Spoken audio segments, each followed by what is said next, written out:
Putang ina yun at sa kawawang motor ko. Kawawa mga TRC mga boss, oh.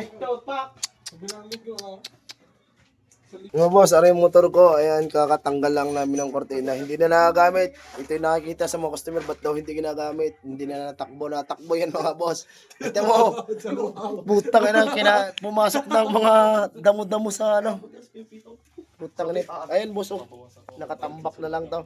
Yan, baka may gusto bumili na lang. Pagbili ko na kaya to. Ayaw nila gamitin to, mabagal daw. Mas gusto nila yung genuine ko.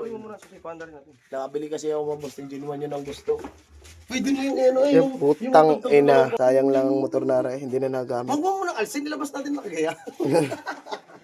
Sige, labas mo. May pangkain na ng kambing yo. Ala, dyan nga ako mas kipito. Galing dito. Gigi. Oh, yan, pinagputulan oh. Pasok sa loob. Andar pa kaya yan? Bayo mo. Grabe dumi oh. Abigay mo sa akin. Hindi pumasok nga. Nagapang para sa loob yung hype na. Tawa, sariwa pa, babagong kuhan kung hindi lang pinutuloy kay Pito. Tanggalin rin, tanggalin rin. Diyan kinuha ni kay Pito, matutuwa ka. Wala na lang, di kita ka, gulong. Putang ina yun at sa kawawang motor ko. Kawawa mga TRC mga boss oh. Kabilang linggo,